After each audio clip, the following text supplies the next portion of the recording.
qui ont germé et qui auraient pu, comme d'autres structures, nous ralentir. Et par d'heureuses circonstances et une multitude d'effets dominos, nous avons pu concrétiser assez rapidement ce projet au-delà de nos espérances. Donc la Cultimathèque a 10 ans cette année, on commence notre jubilé. À ce titre-là, effectivement, on essaye à tous les niveaux de voir enfin mûrir de nombreux projets. Et donc, ce principe de conteneur aménagé en ludothèque ou espace culturel ludique a vocation à être tourné vers tout ce qui est activité sociale, de par nos activités traditionnelles en tant que ludothèque itinérante dans les quartiers prioritaires de l'ensemble de la Guyane. Donc,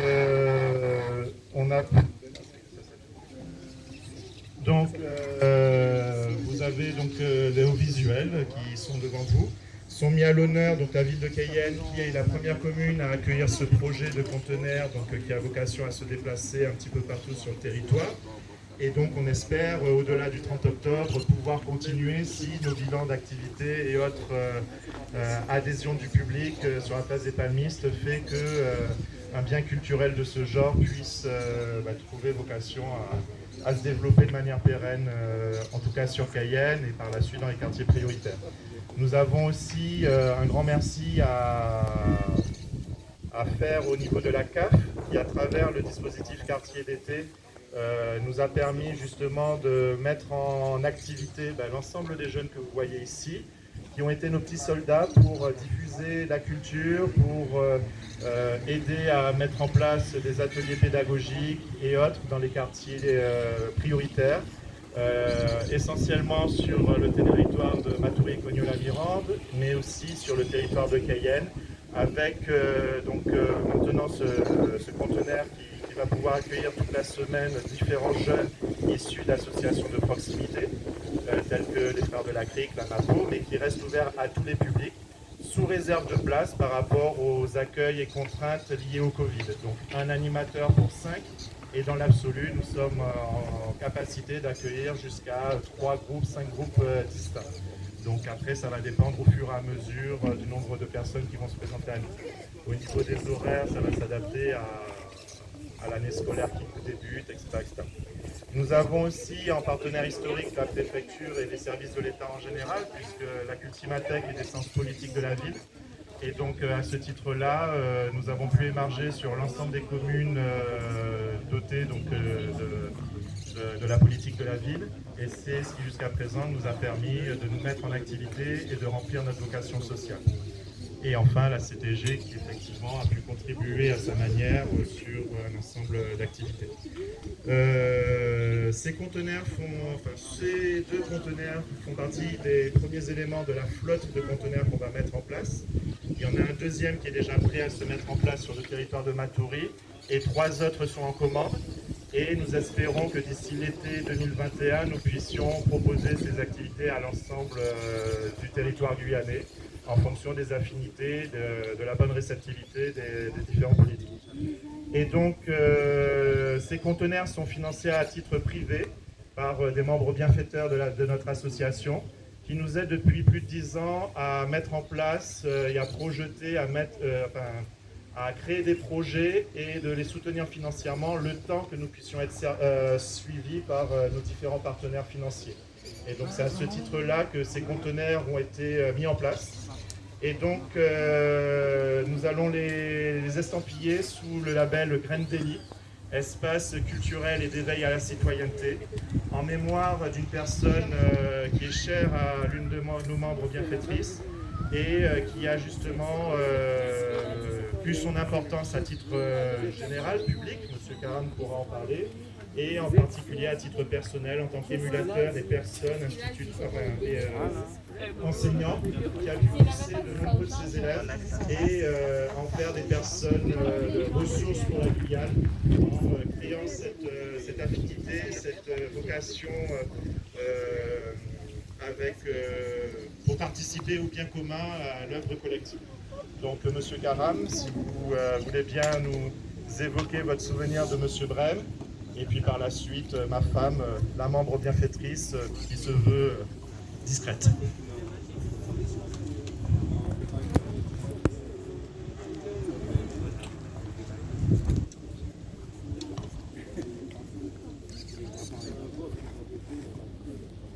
Merci. Je vais commencer par prendre ma casquette de professeur d'histoire, mon cher Cyril, pour vous dire qu'il n'y a pas d'été en Guyane. Nous avons le beau temps, saison sèche, et nous avons la saison des pluies.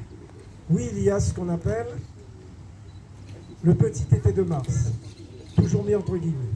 C'était pour l'anecdote, puisque vous avez 2 fois évoqué l'été en Guyane, et je pense qu'Élie, Brem, vous aurez certainement corrigé. Donc je le fais à sa place. Mesdames et messieurs, autorités, représentants, monsieur le représentant de l'État, Madame le maire, chère Marie-Laure, monsieur le président de la CAF, monsieur le directeur de la CAF, madame la représentante du maire de Matoury, mesdames et messieurs, toutes les personnalités, puis surtout les jeunes qui sont ici présents et qui sont là cet après-midi et qui vont nous expliquer un peu tout ce qu'ils font, tout ce qu'ils feront dans quelques instants, parce que ça m'a l'air un peu compliqué pour nous, de cette génération que nous sommes, mais vous savez, ils sont certainement, tous ces jeunes, nettement plus doués que nous. On m'avait demandé, puisque nous nous sommes rencontrés plusieurs fois, de vous parler d'Élie Brem, puisque vous avez fait le choix aujourd'hui d'intituler cette manifestation « Graines d'Élie ». Effectivement, j'ai côtoyé M. Brem, Élie Brem, pendant presque 50 ans. Élie Brem fait partie de cette génération d'étudiants de la fin des années 50, du début des années 60, qui ont été marqués par la période de la décolonisation et la période de la fin de la guerre d'Algérie. Et ces étudiants de l'Union des étudiants guyanais, dont je fus un dirigeant pendant un certain temps, avaient une volonté farouche, alors que sa maman l'avait envoyé à Louis-le-Grand, de ne pas rentrer à Paris, de ne pas s'inscrire à Louis-le-Grand, mais de partir vers des pays qui étaient confrontés à ce qu'on appelle la guerre froide, le bloc de l'Est, l'Union soviétique d'un côté et les États-Unis d'Amérique. Élie Brem a choisi d'aller à Cuba, à La Havane, en 1961-62, pendant que d'autres étudiants allaient vers la Pologne, vers la RDA, République démocratique allemande, l'URSS, la Roumanie, et sont revenus plus tard en Guyane pour servir la communauté dans leurs différentes responsabilités qu'ils avaient prises et à la suite de leurs études. Il est parti à Cuba, il a appris l'espagnol, il a passé un certain temps à l'université de La Havane, il a rencontré ce qui devait devenir sa future épouse, Sonia, qui était une Vénézuélienne. Donc il a fait un crochet par Caracas, le Venezuela, puis moi je l'ai rencontré au début des années 70, 1972 plus précisément, lorsqu'il rentre à Paris et qu'il vient naturellement, comme tous les jeunes étudiants de l'UEG, 15 rue de Cour, dans le 3e arrondissement, dans ce petit espace de 15 mètres carrés où nous rêvions d'un monde meilleur, d'un monde nouveau, parce que pour tout vous dire, nous étions tous pour la plupart marxistes-léninines, mais nous dénoncions le révisionnisme soviétique, nous étions imprégnés de la pensée de Mao Tse-tung pour celles et ceux qui ont le petit livre rouge, et nous étions prêts à faire la révolution. Nous étions marxistes, nous étions anticolonialistes, nous étions nationalistes, nous rêvions du grand soir en permanence, et lorsque nous nous réunissions, on se réunissait plutôt tous les samedis de 15h à 23h dans ce local de l'UEG, on était persuadés qu'on allait renverser le monde. Mais lorsque les études s'achevaient, il fallait bien rentrer au pays ou rester en France hexagonale. Et Élie Brem a d'abord commencé par travailler. Il est devenu très rapidement cadre de la CFDT au niveau national. Et puis ensuite, il a terminé en faisant ses équivalences. Parce qu'il faut savoir que lorsque vous passiez vos diplômes dans les pays de l'Est, il fallait retourner à la fac à Paris pour passer toutes ces équivalences et avoir un diplôme reconnu au niveau national pour pouvoir travailler. Élie Brem est arrivé donc dans les années 75 en Guyane. Après avoir travaillé dans un collège, il est très rapidement entré comme enseignant au lycée Félix Séguin. Et c'est là qu'il a séduit des dizaines et des dizaines et des centaines d'étudiants, parce que contrairement aux enseignants dont certains passaient leur temps à arriver et repartir, il arrivait toujours, il en faisait un principe, toujours avant l'heure. Et il repartait toujours après l'heure, parce qu'il y avait la troisième réunion, la troisième rencontre, après le cours, qu'il dispensait à ses nombreux étudiants, et d'ailleurs, elle pourra témoigner dans quelques instants. Mais pour revenir à son engagement politique, il n'a jamais caché ses opinions. Il était nationaliste, donc ce qui veut dire il réclamait l'indépendance de la Guyane. À ce titre, j'ai eu l'occasion en 1978 de confonder avec lui et avec les frères Lecamp, dont Albert Lecamp, André Lecamp, l'unité guyanaise, qui était un groupe qui ne voulait pas à l'époque adhérer au Parti socialiste guyanais. On trouvait qu'à ce moment-là, le PSG était déjà un peu trop stalinien. Je ferme la parenthèse. Nous avons adhéré à l'unité guyanaise, mais nous avions pris le temps qu'il fallait pour pouvoir aussi produire un journal qui s'appelait l'unité guyanaise. Le temps passant, la décentralisation arrivant en 1982, ce fameux moratoire que Aimé Césaire avait proposé pour pouvoir donner une chance à la gauche dans le cadre d'un changement de statut sur nos territoires, de voir jusqu'où on pouvait aller, a altéré les velléités et les ambitions des uns et des autres. Et Élie, lui, a quitté l'unité guyanaise, comme nous du reste. Moi, j'ai adhéré à ce moment-là au Parti socialiste guyanais, chacun ayant pris sa route, ayant fait son chemin, mais il y est resté tel quel. Il est devenu un animateur dans la radio de l'UTG, Union des travailleurs guyanais, où le dimanche matin, sans complaisance, sans concession, il dénonçait le système et il faisait des propositions. Il a continué à œuvrer pendant un certain temps. Nous avions l'habitude de nous voir très souvent, sans concession, je peux vous dire, parce qu'il était du genre, lorsqu'il me convoquait dans sa bibliothèque, je ne sais pas si vous avez eu la chance de connaître le 64 bis de l'avenue Voltaire, deuxième étage, et où il y avait des centaines et des centaines de livres et de journaux dont certains relevaient des années 50, on s'asseyait et on écoutait Élie parce que c'était toujours selon les principes que nous ont donnés nos parents, le grand frère qui parlait au plus jeune. Il a donc eu l'occasion d'animer des émissions. Il a été un cofondateur du STEG UTG, syndicat des enseignants guyanais, dont le siège était juste en face à l'avenue de Gaulle. Et puis il a parcouru encore l'Amérique latine, qu'il connaissait, mais par cœur, le Venezuela, l'Argentine, l'Uruguay, le Chili, tous les pays latino-américains, ce qui lui permettait d'enrichir encore plus sa pensée et de faire passer un certain nombre de messages. Élie, donc, ce qu'on peut dire pour conclure, aura marqué beaucoup de lycéens, beaucoup d'étudiants qui, après avoir fait leurs études, revenaient, mais avaient toujours besoin de revenir à l'avenue Voltaire pour rencontrer monsieur le professeur Élie Brel. C'est pour cela que lorsque Cyril, vous m'avez proposé de consacrer cette journée, en tous les cas cette manifestation, à ce monsieur, j'ai tout de suite adhéré parce que je considère qu'on a tendance à oublier que ce sont ces femmes et ces hommes, méconnus parfois du grand public, mais qui élèvent la conscience. Parce qu'il était non seulement une sentinelle, comme l'aura écrit le député Serville au moment de ses obsèques, une sentinelle, mais il aurait été aussi un éleveur de conscience. Et l'hommage qu'il lui est rendu nous permet de nous réconcilier avec notre histoire, avec notre passé, mais nous savons que derrière tout cela, il y a un futur.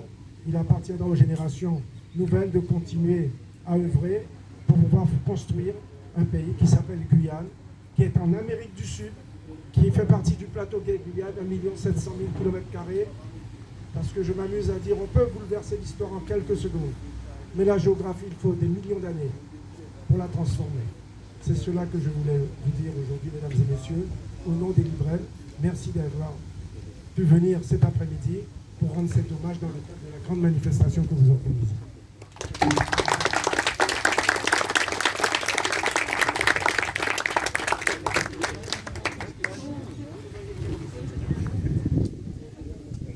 M. Karam pour le positionnement de ce qu'était l'homme public, M. Brem.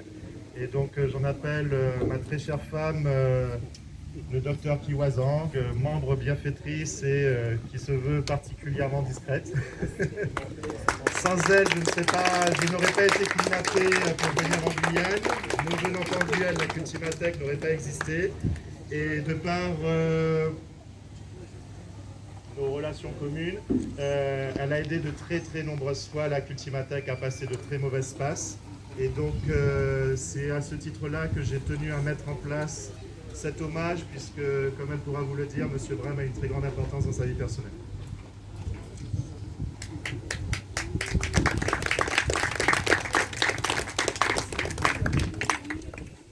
Merci Cyril pour ta discrétion.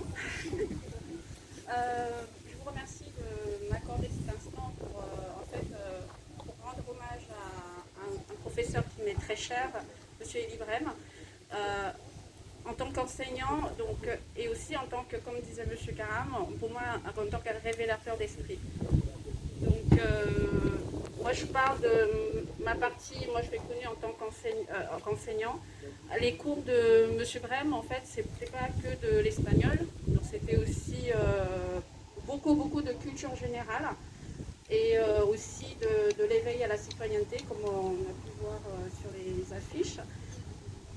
En fait, il nous éveillait aussi à notre sens critique, un peu de politique, on va dire. Mais vraiment, je ne me rendais pas compte de l'importance de tout cela à l'époque. C'est a posteriori que je me rends compte que vraiment, il avait vraiment raison de nous faire passer des messages.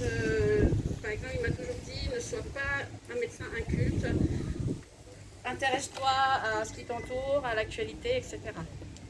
Monsieur Brem, c'était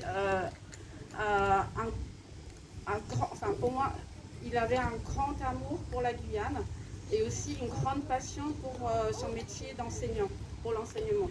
Et d'ailleurs, comme disait M. Karam, même dans ses heures libres, il aidait les élèves, il avait un grand respect aussi pour ses élèves, toujours avec un regard bienveillant, avec toujours une oreille d'écoute pour conseiller, pour guider, pour aider. Et aussi, ce qui m'avait donné l'idée du nom de Graine d'Élie, c'était aussi une réflexion que mon camarade Jérôme avait fait lors de l'enterrement de M. Brem. C'est que le niveau scolaire de la Ville Voltaire allait chuter avec la disparition de M. Brem. Donc, c'était ça, il était toujours là pour rendre service, pour se donner aux autres. Et je pense qu'il a su susciter beaucoup de vocations, et ça a été le cas pour moi. M. Brem m'a toujours encouragée, il a su voir le potentiel que j'avais, on va dire, il m'a encouragée à entreprendre les études de médecine, et ça m'a permis aujourd'hui, je dirais qu'il a semé comme une graine dans mon esprit qui m'a permis aujourd'hui d'être un arbre solide et bien ancré. Donc, et là, je les remercierai toujours. Et j'espère qu'à travers des espaces culturels tels que celui-ci et avec des associations telles que la Cultimatec, Econutopia et bien d'autres aussi qui œuvrent au service des jeunes et avec les jeunes, nous allons aussi à notre tour semer d'autres graines et puis qui permettront à ces jeunes de germer et de devenir des grands arbres qui vont bâtir le futur de la Guyane. Et j'espère que M. Brem qui nous regardera sera fier de tout ça. Et je vous remercie pour votre...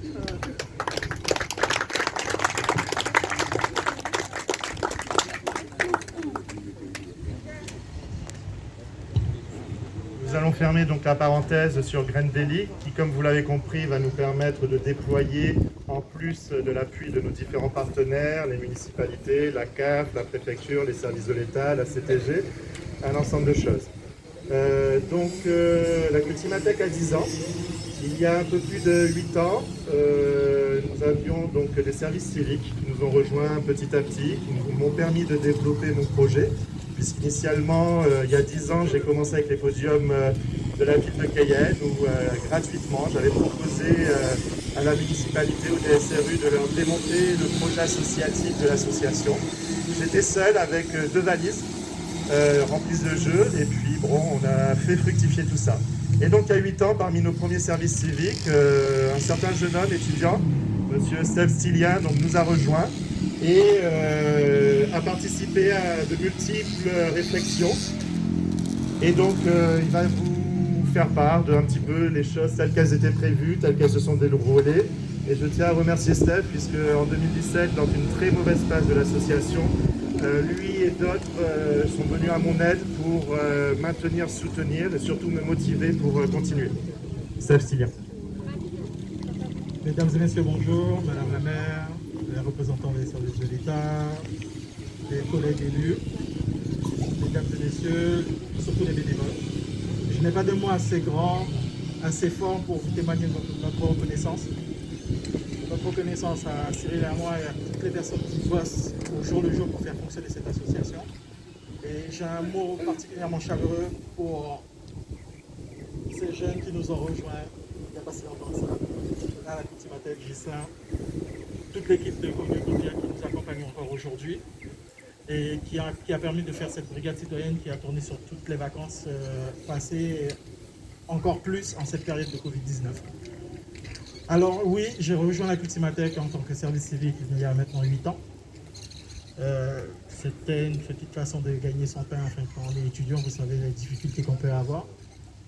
C'était 6 mois très intéressants et au final, j'ai l'impression que ces 6 mois-là ont changé ma vie.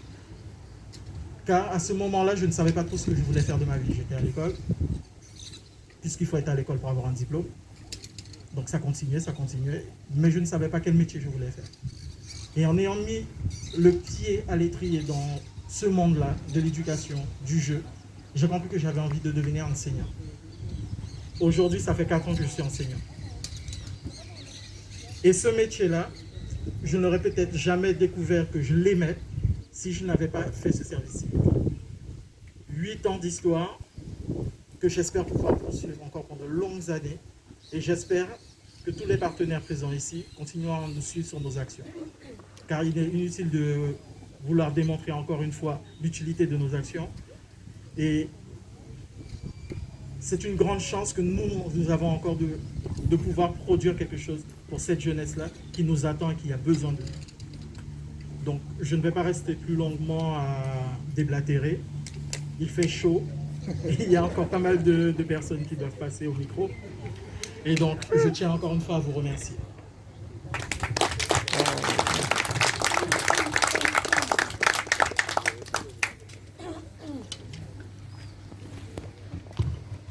Donc maintenant, nous allons rentrer dans le vif du sujet, à savoir la chance que nous avons d'avoir le meilleur bureau du monde en tant que ludothèque. Je pense raisonnablement, dans les limites que Madame le maire voudra nous confier, que nous sommes peut-être la plus grande ludothèque de France à ce jour, puisque vu cette belle place et vu toutes les réactions que nous avons sur les réseaux nationaux, donc des ludothèques et autres, ils ont une petite envie de venir voir ce qui se passe en Guyane. Initialement, l'idée de ces conteneurs répondait à un problème de mobilité, tout simplement parce que, effectivement, étant passionné, ayant déjà une ludothèque de plus de 300 mètres carrés, il était évident que nous ne pouvions pas proposer ça sur l'ensemble de la Guyane par rapport au coût pharaonique que ça représenterait. Jusqu'à présent, notre stratégie a été de se déployer sur le terrain, des animateurs qui allaient dans des maisons de quartier, des animateurs qui, donc, par rapport au Covid, sont même allés chez le particulier, on a fait des manifestations sous la pluie, sous un chapiteau, dans des ronds-points, etc., etc., toujours dans cette œuvre de démocratisation. Et donc, lorsque la CAF a fait un appel à projet concernant quartier d'été, le terme n'est pas de moi, monsieur Karam, donc veuillez m'en excuser. Donc je fais un petit peu ça rapide, parce que bon, voilà. On n'est pas la CAF non plus, hein. On est pas construire, hein. Enfin, on va dire pour la blague, puisque c'est vrai que la chose est pointue, mais bon, vu l'usage courant, il est bon de le rappeler systématiquement pour l'Amérique du Sud. Personnellement, je ne m'engage pas dans ce genre de débat. Donc voilà. Donc toujours est-il que ce dispositif nous a permis déjà de nous échapper de cet étau que le Covid nous imposait. Dès que l'appel à projet de la CAF est tombé, on était vraiment sur des délais qui étaient très très courts. J'ai pu, grâce à la réactivité de Madame le maire de Cayenne, avoir un entretien dans son bureau. Et connaissant l'association, elle nous a donné son accord pour justement tirer des plans sur la comète, sur ce que nous pourrions faire sur la place des Palmistes, avec l'appui de la mairie de Cayenne, du DSCRU, des maisons de quartier et autres. Les évolutions du Covid pendant l'été ont fait qu'effectivement, tantôt confiné, tantôt restreint, etc., ça a été très compliqué. Donc la CAF, en tant que partenaire financier, et donc ses partenaires préfecture et CTG en complément, mais bon, c'est des choses qui se passent au-dessus de nos têtes, donc je ne sais pas à quelle hauteur les merci doivent être attribués. La CAF nous a permis sur Cayenne, sur Matoury, sur Saint-Laurent et indirectement sur Macouria de mettre en action l'ensemble de ces jeunes, plus d'une vingtaine de jeunes bénévoles, pour certains issus de la brigade citoyenne de l'association Coniotopia avec qui nous travaillons en partenariat, pour d'autres des historiques bénévoles de la Cultimatech, anciens stagiaires de l'éducation nationale, pour certains qui sont avec nous depuis plus de 3 ans et qui, eux, à leur tour, vont intégrer le bureau de l'association progressivement pour justement s'impliquer dans la vie de tout ça. Donc, quartier d'été, le temps libre, je vous laisse débattre des termes. Sur la place des Palmistes, la ludothèque des Palmistes va se manifester par des temps de jeu gratuits, adaptés aux horaires des plus jeunes, que ça soit sur le jeu, puisque de fait, ce sont nos actions historiques, mais que ça soit aussi sur l'appui, l'aide au soutien scolaire et surtout la culture. Au niveau de la culture, la ville de Cayenne nous accompagne encore sur le projet des Ideas Box de Bibliothèques sans frontières, un très gros projet qui est soutenu par la préfecture, par la DRAC, par la ville de Cayenne, et qui est ni plus ni moins qu'une médiathèque qui est appelée à se déployer complètement.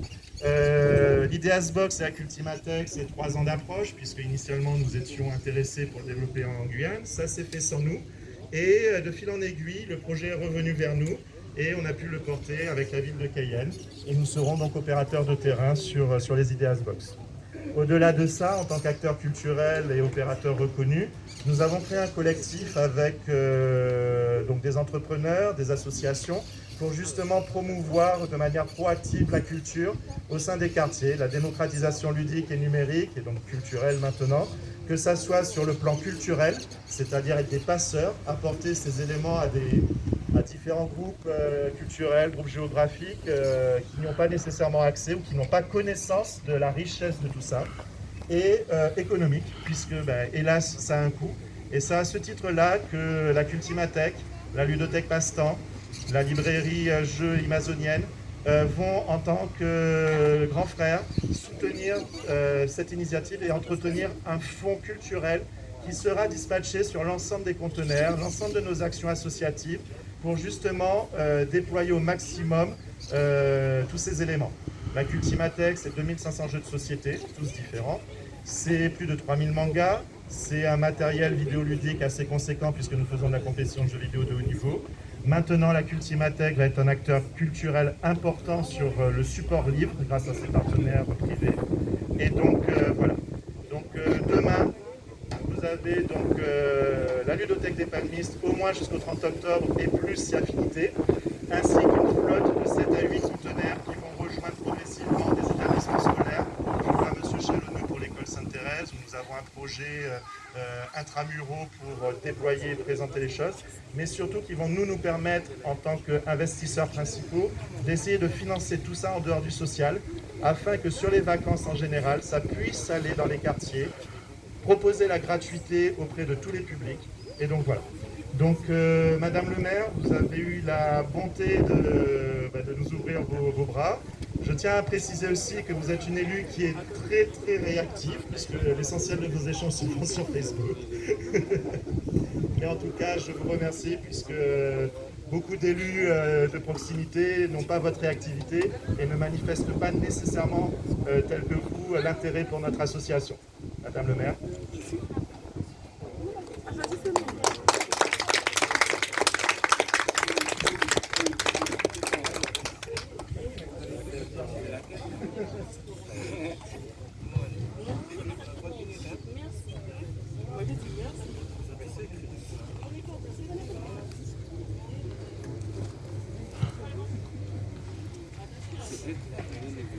Monsieur le représentant du préfet, monsieur le sénateur, cher Antoine, monsieur le député, cher Gabriel, monsieur le président de la CAF, mon petit frère, donc rien à cacher,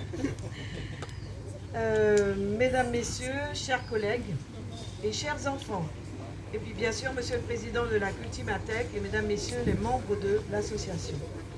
Monsieur le président Cyril Moulard, je suis ici cet après-midi pour un sujet qui me tient à cœur, l'éducation de la jeunesse et le développement du potentiel humain.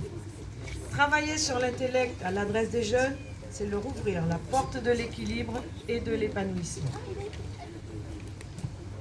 Aussi, à chaque sollicitation des associations ou professionnels, je demande toujours à mes services de les accompagner pour le mieux et pour le bien-être des jeunes des quartiers, en particulier les quartiers sensibles.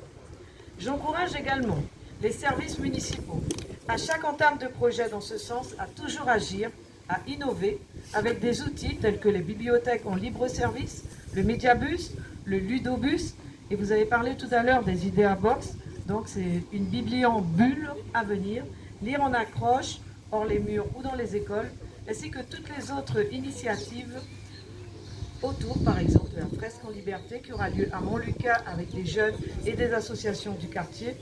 Je les encourage également à poursuivre le travail et la sensibilisation à l'éducation populaire avec tous les autres outils en cours de développement et à venir. Ce sont toutes ces raisons qui m'ont amené à vous accompagner dans le déploiement de votre ludothèque au Palmis jusqu'au mois d'octobre pour l'animation de la ville. La situation sanitaire, effectivement, ne nous a pas permis d'organiser nos activités pour le plus grand nombre, comme chaque année. Je veux parler du Cayenne Podium Vacances, du marché de l'art et de l'artisanat. Alors oui, certains enfants partiront en vacances dans votre ludothèque au Palmis. Aussi, je veux vous féliciter pour cette belle initiative et profiter de cette occasion pour remercier également les partenaires, la préfecture, la DGSCS et à travers elle, les ministères qui soutiennent nos actions, ainsi que les partenaires institutionnels comme la Caisse d'allocation familiale et la collectivité territoriale de Guyane. Aujourd'hui, j'arrive comme une mère Noël en nous, car on vous a remis ce matin les idées à box pour poursuivre vos actions ludiques auprès des jeunes les plus fragilisés. Cet outil, j'en suis convaincue, vous permettra d'ouvrir le champ de vos activités et nous serons à votre écoute pour vous accompagner autant possible